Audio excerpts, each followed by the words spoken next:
स्वागत है आप सभी का आपके अपने चैनल गणित एकेडमी में। तो आरआरबी एग्जाम के लिए यहाँ पे मैं ये आपका जो है एक नया कंसेप्ट थ्रू क्वेश्चन, ठीक है, यहाँ पे हम स्टार्ट करने वाले हैं। तो इसमें जो टॉपिक है ये हम मेंसुरेशन का ट्रायंगल्स पार्ट से स्टार्ट करने वाले हैं। तो यहाँ पे क्या होगा ना, जैसे कि मैं आप लोगों के लिए 10 क्वेश्चन लेके आऊंगा हर एक सीरीज में, और फिर उन 10 क्वेश्चन को हम लोग सॉल्व करेंगे। और जो यहाँ पे एक्स्ट्रा कंसेप्ट होने वाला है वो मैं इस पीडीएफ में आप लोगों के लिए लिख दूंगा और उसको मैं अपने टेलीग्राम के ग्रुप में शेयर कर दूंगा। तो अगर आप लोग मेरे टेलीग्राम ग्रुप से जुड़े नहीं हैं तो वहां पे जरूर जाइए, डाउट सॉल्विंग और जितने भी दूसरे आपका वहां पे डाउट्स होते हैं उसको आप पोस्ट कर सकते हैं और आपको वहां पे रिप्लाई मिलेगा, ठीक है।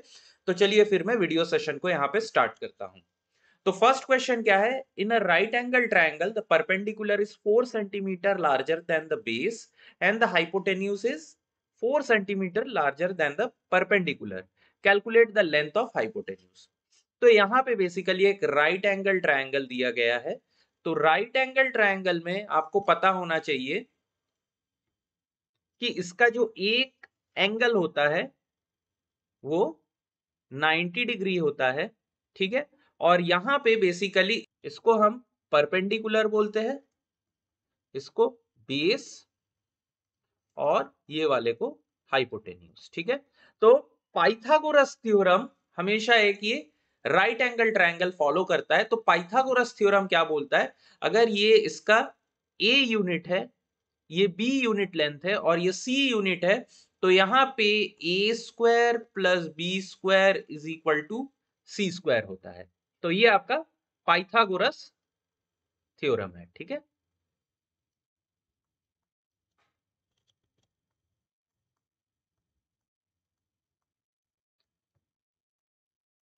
तो यहां पे क्वेश्चन में क्या दिया हुआ है, in a right angle triangle the perpendicular is 4 centimetre larger than the base. तो मैं यहां पे मान लेता हूं कि लेट बेस बी एक्स, ठीक है, बेस बी एक्स। और यहाँ पे तो क्या दिया हुआ है, परपेंडिकुलर इज 4 सेंटीमीटर लार्जर, तो perpendicular 4 centimetre larger than the base and hypotenuse is 4 centimetre larger than the perpendicular. तो परपेंडिकुलर x प्लस 4 है, हाइपोटेन्यूज क्या होगा, x प्लस 4 मतलब x प्लस 8। तो आपको फाइंड करना है लेंथ ऑफ हाइपोटेन्यूज, ये वाला लेंथ आपको फाइंड करना है। तो ठीक है, पाइथागोरस थ्योरम लगा देता हूं मैं यहाँ पे।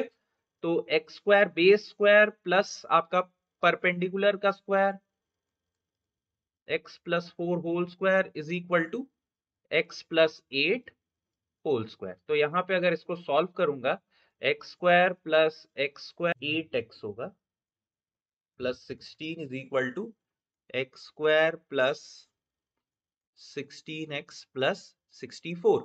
तो एक एक्स स्क्वायर कैंसल हो जाएगा, ये यहाँ पे आएगा, तो x square minus 8x minus यहाँ पे हो गया आपका 48 इक्वल टू 0। तो यहाँ पे आप अगर इसका क्वाड्रेटिक इक्वेशन को सॉल्व करोगे तो ये क्या होगा मेरे पास, x minus 12 x plus 4 equal to 0। तो x का वैल्यू 12 आ गया। ध्यान देंगे कि x बेस है मेरा, बेस का वैल्यू 12 आया, हाइपोटेन्यूज क्या है x प्लस 8। तो यहाँ पे 12 प्लस 8 करूंगा तो 20 आंसर। तो इन सब चीजों का ध्यान देना है। अब आप सोच रहे होंगे कि ये क्वाड्रेटिक इक्वेशन को मैंने सॉल्व कैसे किया, तो मिडिल टर्म स्प्लिटिंग, ठीक है, मिडिल टर्म स्प्लिट।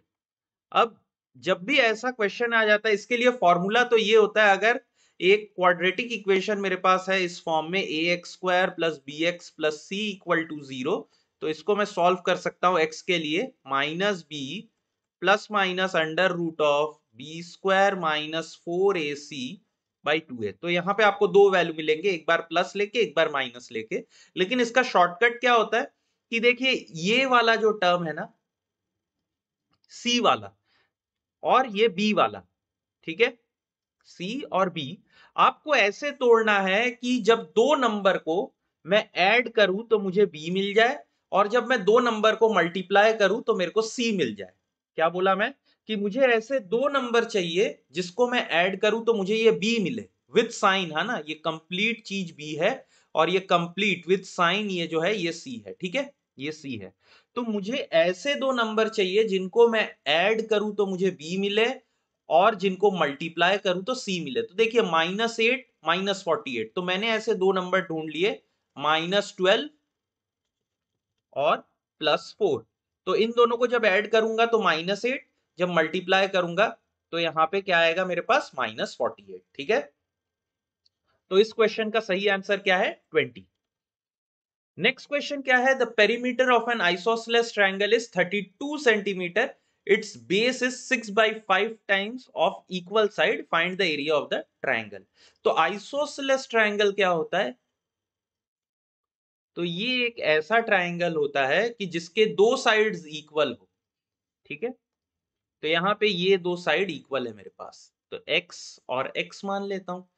अब आइसोसेलेस ट्रायंगल का ना एक प्रॉपर्टी होता है जो यहां पे तो नहीं अप्लाई करेंगे, लेकिन पता होना चाहिए कि ये जो दो साइड के अपोजिट जो है, देखिए ये साइड का अपोजिट एंगल ये है, ये साइड का अपोजिट एंगल ये है, तो ये जो दो अपोजिट एंगल होंगे ना, ये भी सेम होंगे। तो ये आपका आइसोसेलेस ट्रायंगल होता है। क्या बोला मैंने, कि आइसोसेलेस ट्रायंगल में दो साइड इक्वल होते हैं और उन दो साइड के अपोजिट जो एंगल होते हैं वो भी सेम होते हैं। ठीक है, और एक जो प्रॉपर्टी है कि आइसोसेलेस ट्रायंगल में अगर मैं वर्टेक्स जिससे दो साइड कनेक्टेड है, अगर उससे मैं एक परपेंडिकुलर ड्रॉप करूं, तो जो अनइक्वल साइड है ना, ये तो इक्वल है दोनों, ये अनइक्वल साइड है, तो ये जो अनइक्वल साइड है इसको ये हाफ में डिवाइड कर देता है। ठीक है, तो ये 3, इसका मतलब क्या है कि ये जो इतना लेंथ है ये इसके बराबर है। तो ये प्रॉपर्टी होता है आइसोसेलेस ट्रायंगल का। तो यहां पे क्या दिया हुआ है, the perimeter of N isosceles triangle is 32। तो मैं ये वाले साइड को ना y मान लेता हूं। ठीक है, तो 2x plus y is equal to 32। ये आपका पेरीमीटर दिया हुआ है। पेरीमीटर मतलब क्या, length of all the sides. Its base is equal to 6.6/5 times of the equal side. तो बेस मतलब क्या, y is equal to 6/5 times of the equal side. ये इक्वेशन 1 है, ये इक्वेशन 2 है, पुट कर दीजिए, सॉल्व हो जाएगा। ये 2x plus 6/5x is equal to 32, इसको सॉल्व करूंगा एलसीएम लेके, तो ये हो गया 10x plus 6x/5 is equal to 32, तो ये आ गया 16x/5 इक्वल टू 32, तो ये हो गया 2। तो x का वैल्यू आ गया क्या, 10। आपसे पूछा गया क्या है, find the area of the triangle. तो अगर x का वैल्यू 10 है तो y का वैल्यू ये वाला जो है, देखिए y का वैल्यू कितना है, 6/5 टाइम्स ऑफ x, तो ये हो गया 10, तो ये आ गया 12। ठीक है, 12 आ गया। अब अगर ये 12 है, ये बेस है, देखिए ट्राइंगल का बेस है, ये आपका हाइट है, तो एरिया ऑफ ट्राइंगल क्या होता है, हाफ बेस, बेस 12, हाइट कितना हमने अभी निकाला तो है नहीं, तो हाइट कैसे निकालेंगे फिर, हाइट तो पता नहीं है। तो देखिए अगर ये मेरा 10 है और ये 12 है, मतलब ये मैंने बोला था कि डिवाइड होगा 6 में, और ये मैंने यहाँ पे एक परपेंडिकुलर बाइसेक्टर बनता है, तो देखिए मैं फिर से यहाँ पे पाइथागोरस थ्योरम लगा सकता हूं। तो ये कितना होगा मेरा, 10 square minus 6 square, so this will be 8। तो ये 8 आ गया। Area of the triangle is 48 centimetre square, option c. Next question क्या दिया हुआ है, if the perimeter of a triangle is 28 centimetre, its internal radius is 3.5 centimetre, find the area of the triangle. अच्छा question है बहुत। देखिए suppose कर लीजिए कि ये मेरे पास एक ट्राइंगल है। ठीक है, ये एक ट्राइंगल है ए बी सी। अब क्या बोला है, इट्स पेरीमीटर इज 28, मतलब एक्स वाई जेड, सपोज कीजिए, तो x plus y plus z is equal to 28। ये एक अच्छा क्वेश्चन है ना। तो अगर x plus y plus z 28, its internal radius is 3.5 centimetre. अच्छा, तो ये ट्राइंगल के अंदर ना एक ऐसा सर्कल बना है जो कि तीनों साइड को एक सिंगल पॉइंट पे टच करेगा। ठीक है, और बोला क्या गया है आपको कि इसका जो रेडियस है, इंटरनल रेडियस, वो 3.5 सेंटीमीटर है। ठीक है, ये 3.5 सेंटीमीटर है। तो आपको area of the triangle find out करना है। तो अब आप कैसे करोगे? तो देखो यहां पे जब एरिया ऑफ द ट्रायंगल बोला है ना, तो ये रेडियस से आप सारे वर्टिसेस को, वर्टेक्स को ज्वाइन कर दीजिए। ये कर दिया मैंने, देखिए। तो मैं क्या करता हूं,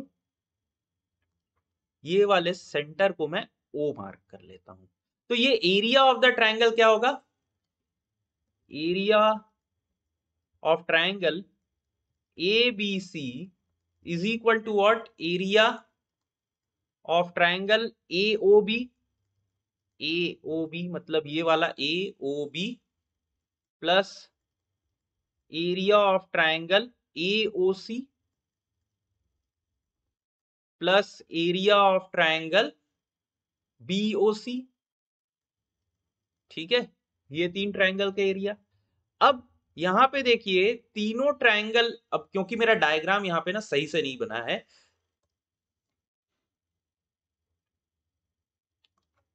ये बेसिकली जब आप यहां से सेंटर पे मिड पॉइंट डालोगे तो ये जो है ये इसका हाइट है। देखिए ये हाइट है, तीनों ट्रायंगल में ये आपका परपेंडिकुलर हाइट है। ठीक है, तो अब ये ट्रायंगल का एरिया मैं क्या लिख सकता हूं? Half into height into AOB। मतलब क्या? AOB, तो ये बेस क्या है? यहाँ पे x है। AOC, AOC में क्या होगा? हाफ इंटू परपेंडिकुलर, देखिए फिर से हाइट है, into base y, plus BOC में क्या है? Half into perpendicular h by base, तो ये z हो गया। अब यहां पे मैं हाफ h कॉमन ले लेता हूं, x plus y plus z, ये आ गया हाफ। हमको क्या पता है? जो h है वही रेडियस है, तो रेडियस तो 3.5 दिया हुआ है, मतलब 7/2। और x plus y plus z कितना दिया हुआ है? 28 दिया हुआ है। तो ये देखिए 2 इंटू 2 4, मतलब ये 7 आ गया यहाँ पे।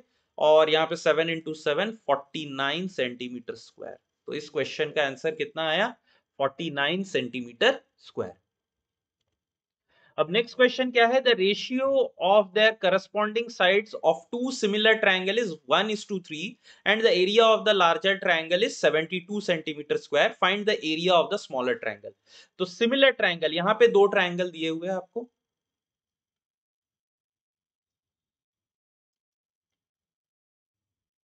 ये दोनों सिमिलर बोला गया है। ठीक है, तो अभी जिन लोगों को भी ये सब थ्योरी नहीं पता है, तो मैं चैनल पे एक एक करके थ्योरी भी अपलोड करने वाला हूं, लेकिन मेरा मेन फोकस रहेगा कि कंसेप्ट थ्रू क्वेश्चन। क्यों ऐसा मैं बोल रहा हूं? क्योंकि क्वेश्चन के थ्रू जब आप सीखोगे ना तो फटाफट हो जाएगा, क्योंकि आपने क्लास 10th तक तो सभी लोग यहाँ पे किए हैं। ठीक है, तो यहाँ पे जो भी मैथ्स आएगा वो 10th लेवल तक का ही आने वाला है, तो 10th लेवल तक का तो सभी को पता है। तो इसीलिए मैं थ्योरी भी लाने वाला हूँ। यहाँ पे थ्योरी आपको दे भी दूंगा मैं PDF फॉर्म में, या वीडियो भी अपलोड करूंगा। लेकिन कंसेप्ट से अगर आप समझोगे ना तो ज्यादा बेटर रहेगा। क्वेश्चंस को, सॉरी, क्वेश्चन से अगर आप कंसेप्ट को समझोगे ना तो ज्यादा बेटर है यहाँ पे। तो देखिए अगर मेरे पास दो ट्रायंगल है ABC और दूसरा ट्रायंगल है A', B', C'। अब यहाँ पे इन दोनों ट्रायंगल को बोला गया कि ये सिमिलर है। किस फॉर्म में सिमिलर है? देखिए इसका जो area of the larger triangle है ये 72 सेंटीमीटर स्क्वायर है। इसका एरिया मैं A1 एज्यूम कर लेता हूं। और ratio of corresponding to side, तो देखिए अगर इसका ये लेंथ अगर x है तो करस्पॉन्डिंग ये वाला जो लेंथ होगा ये क्या है आपका? 1:3, तो ये 3x होगा क्योंकि ये बड़ा ट्रायंगल है। तो यहां पे एक प्रॉपर्टी होता है, प्रॉपर्टी ऑफ सिमिलर ट्रायंगल। क्या बोलता है प्रॉपर्टी ऑफ सिमिलर ट्रायंगल? कि अगर मैं दो सिमिलर ट्रायंगल के साइड का रेशियो ले लूं, साइड 1 बाई साइड 2, ये जो होता है बेसिकली एरिया के रेशियो का स्क्वायर रूट होता है। ठीक है, या तो ऐसे लिख लीजिए, या तो लिख लीजिए जो एरिया 1 बाई एरिया 2, मतलब दो सिमिलर ट्रायंगल का एरिया का रेशियो उनके करस्पॉन्डिंग साइड का स्क्वायर होता है। ठीक है, ये भी लिख सकते हो जैसे आपका लिखने का मन। तो यहाँ पे साइड 1 देखिए कितना दिया हुआ है, x है। साइड 2 कितना है, 3x है। एरिया हमको नहीं पता A1 का क्या होगा, स्मॉलर वाले का, बड़े वाले का 72 है। ये हो गया स्क्वायर। तो यहाँ पे x cancel, 1/9 is equal to A1/72। तो A1 कितना आ गया मेरे पास, 8 सेंटीमीटर स्क्वायर। तो ऑप्शन बी आपका करेक्ट आंसर है यहाँ पे। ठीक है, अब दूसरा क्या क्वेश्चन दिया हुआ है, the altitude of an equilateral triangle is 15 centimetre, find the area of this triangle. Equilateral triangle क्या होता है, एक ऐसा ट्रायंगल जिसके तीनों साइड इक्वल हो। ठीक है, इक्विलैटरल ट्रायंगल का क्या होता है, तीनों साइड इक्वल होता है। और इसका और एक प्रॉपर्टी होता है कि इसके तीनों एंगल्स भी इक्वल होंगे। ठीक है, तीनों एंगल्स इक्वल होंगे। तो हमको क्या पता है कि एंगल अगर मैं इसका θ1, θ2, θ3 ले लूं, मैंने बोला क्या, θ1 प्लस θ2 प्लस θ3 इक्वल टू क्या होगा यहाँ पे, 180 डिग्री। ठीक है, sum of internal angles of triangle 180 degree होता है। तो θ1, θ2, θ3 सेम है, अज्यूम कर लेता हूं थीटा है, तो 3θ इज इक्वल टू 180 डिग्री। इसका मतलब theta is equal to 60 degree हो गया। तो इंटरनल एंगल इक्विलैटरल ट्रायंगल का 60 डिग्री होता है और तीनों साइड इक्वल होते हैं। तो यहाँ पे क्या बोला है कि एल्टीट्यूड, तो एल्टीट्यूड मतलब क्या कि कोई भी एक से आप परपेंडिकुलर ड्रॉ कर दिए। तो अगर आप परपेंडिकुलर ड्रॉ करोगे ना, तो ये जो अपोजिट साइड को डिवाइड करेगा वो भी इक्वल रेशियो में कर देगा। ठीक है, तो यहां पे अज्यूम कर लीजिए कि हर एक साइड ए और ए है। तो ये वाला जो छोटा पार्ट हुआ ये a/2। तो ये परपेंडिकुलर का फिर लेंथ क्या होगा, this will be equal to a² minus a²/4 according to Pythagoras theorem. तो ये कितना अगर सॉल्व करूंगा तो इसका वैल्यू कितना आ जाएगा, √3/2a। तो यहाँ पे क्या बोला गया, altitude of equilateral triangle is 15 centimetre. ठीक है, तो √3/2a इज इक्वल टू 15। तो a का वैल्यू कितना आ गया यहाँ पे, 30/√3। तो आपको बोला है एरिया ऑफ दिस ट्रायंगल, तो आपको एरिया निकालना है। तो एरिया ऑफ दिस ट्रायंगल क्या होगा, हाफ इंटू बेस। देखिए बेस a है, हाइट क्या है मैंने निकाला, √3/2a। तो इसका फॉर्मूला क्या होता है, एरिया ऑफ इक्विलैटरल ट्रायंगल होता है √3/4a²। तो अब मैं यहाँ पे a का वैल्यू पुट करता हूं, √3/4a², सो 900/3। तो ये आ गया कितना आपका 2450। तो ये हो गया कितना 225 और 3 7 75। तो 75√3 सेंटीमीटर स्क्वायर आपका आंसर है, ऑप्शन बी। अब देखिए दूसरा 6 क्वेश्चन क्या है, the ratio of their corresponding sides of two similar triangle is 2:3। ठीक है, find the ratio of their corresponding height. तो फिर से देखिए, मैं ये वाले डायग्राम को कॉपी कर लेता हूं। तो यहां पे क्या बोला गया है कि ratio of their corresponding sides of two similar triangle is 2:3। तो यहां पे बेसिकली ये दो जो है ये 2:3 के रेशियो में है। Then find the ratio of their corresponding height. तो आपको ये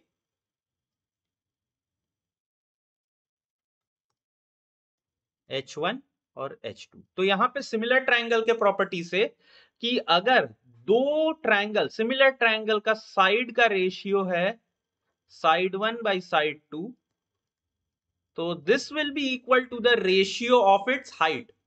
सो हाइट 1/हाइट 2। ठीक है, तो साइड के रेशियोज यहां पे क्या दिया हुआ है, 2:3। हाइट का ratio H1/H2, so this is also 2:3।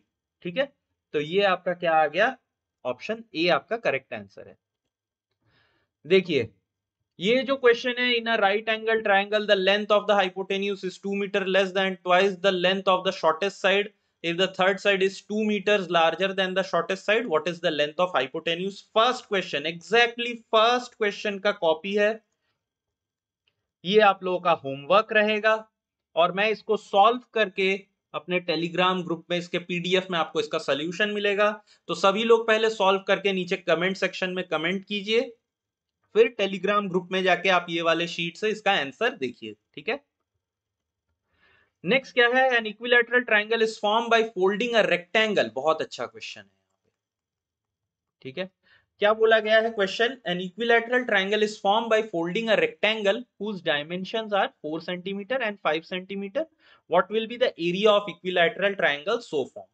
तो एक मेरे पास क्या है, एक रेक्टेंगल है, ठीक है, एक रेक्टेंगल है, तो मुझे क्या पता है, ये लेंथ है रेक्टेंगल का, ये ब्रेड्थ है, इसको मैं फोल्ड करके एक इक्विलैटरल ट्रायंगल बना लेता हूं। इक्विलैटरल ट्रायंगल मतलब क्या, कि तीनों साइड सेम, ए एज्यूम कर लेता हूं, ए और a. So what will be the area of the equilateral triangle so form, ठीक है। तो अब अगर इसका लेंथ मेरे को 4 और इसका 5 दिया हुआ है, पेरीमीटर ऑफ द इक्विलैटरल, ये सॉरी रेक्टेंगल क्या होगा, पेरीमीटर, पेरीमीटर ऑफ रेक्टेंगल क्या होगा मेरे पास, ये हो जाएगा 2 इंटू एल प्लस बी, तो ये हो गया 2l plus b, 4 plus 5 9, which is equal to 18। अब ये जो पेरीमीटर होगा ना, this perimeter will be same as the perimeter of the equilateral triangle, क्योंकि इसको फोल्ड करके बना रहे हैं ना, तो पेरीमीटर सेम रहने वाला है। So perimeter of equilateral triangle क्या होगा, 3a। So 3a will be equal to what, 18। तो a का वैल्यू कितना आ गया मेरे पास, 6। तो अब इक्विलैटरल ट्रायंगल का एरिया फाइंड करना है। अभी कुछ देर पहले हमने एरिया निकाला था क्या इक्विलैटरल ट्रायंगल का, √3/4 a स्क्वायर, सो √3/4 इंटू 36, तो ये आ गया कितना, 9। So answer is 9√3 centimetre square, option A. बहुत ही अच्छा, ये वाला कंसेप्ट याद रखिएगा कि कभी भी अगर रेक्टेंगल को फोल्ड करके मैं एक ट्रायंगल बनाता हूं तो दोनों का पेरीमीटर सेम होता है। नाइन्थ क्वेश्चन देखिए, बिल्कुल सेम होमवर्क आपके लिए, खुद से बनाइए आप लोग और फिर चेक कर लीजिएगा सॉल्यूशन यहां पे। लास्ट क्वेश्चन जो ये सेशन का है, क्या दिया हुआ है, 3 sides of a triangle are 5, 12 and 13। A smaller triangle is formed by joining the midpoint of these 3 sides of the triangle. What is the area of the smaller triangle? Question क्या बोल रहा है कि आपके पास एक ट्रायंगल है, ठीक है, कोई भी, मैं ऐसे नहीं डायग्राम बनाता हूं, ठीक है, 5 बोला है, 12 बोला है, 13 बोला है, सेंटीमीटर में है, ठीक है। फिर क्या बोला है कि a smaller triangle is formed by joining the midpoint of these 3 triangle, तो इसका मिड पॉइंट यहां पे होगा कहीं, ये वाले का यहां पे, ये वाले का कहीं ये पॉइंट पे, ठीक है। तो एक स्मॉलर ट्रायंगल बन गया है इन तीनों के मिड पॉइंट को ज्वाइन करके, ठीक है। तो आपसे बोला गया what is the area of the smaller triangle, बहुत ही अच्छा क्वेश्चन, ठीक है। अब एक चीज आपको ये 5, 12 और 13 देख के ना इमीडिएटली यहां पे क्लिक करना चाहिए कि ये एक राइट एंगल ट्रायंगल है। कैसे, हमको पता है क्या, 5 square plus 12 square, this will be equal to 169 which is equal to 13 square. Pythagoras theorem को फॉलो कर रहा है ये, इसका मतलब ये राइट एंगल ट्रायंगल है, ठीक है। अब यहां पे देखिए, ये 13/2 होगा, ये 13/2 होगा, ये 5/2 होगा, ये भी 5/2 होगा, ये 6/2, ये 6/2। अब यहां पे ना मैं एक आप लोगों के लिए, देखिए डायरेक्टली अगर मैं बात करूं, ये वाला जो ट्रायंगल का एरिया होगा ना, this will be area of small triangle, इसको मैं स्मॉल ट्रायंगल लिख देता हूं,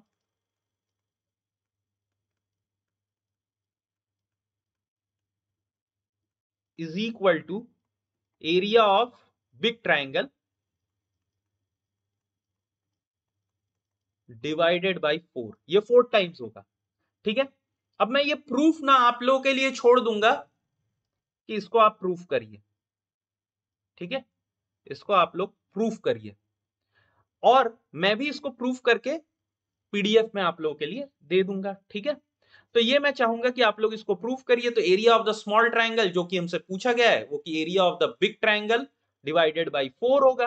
तो area of the big triangle क्या होगा, हाफ इंटू बेस, बेस 5 है यहाँ पे, हाइट क्या है यहाँ पे, ये 12 है, परपेंडिकुलर हाइट है ना, डिवाइडेड बाई 4, तो ये 60/8 हो गया आपका यहाँ पे, तो ये 34, ये आपका आ गया 15/2, तो that is 7.5 is your correct answer for this question. ठीक है, तो इसी के साथ जो है हम फर्स्ट वाला सेशन कंप्लीट करते हैं यहाँ पे 10 क्वेश्चन का। आप लोग पीडीएफ को जरूर ये वाले मेरे जो टेलीग्राम ग्रुप है वहां से आप लोग डाउनलोड कर लीजिएगा। ठीक है, और अगर ये वाला वीडियो आपको अच्छा लगे तो प्लीज इसको लाइक और शेयर जरूर कीजिए अपने दोस्तों के साथ, और ऐसे ही और वीडियोस के लिए आप मेरे चैनल को जरूर सब्सक्राइब कीजिए। ठीक है, थैंक यू।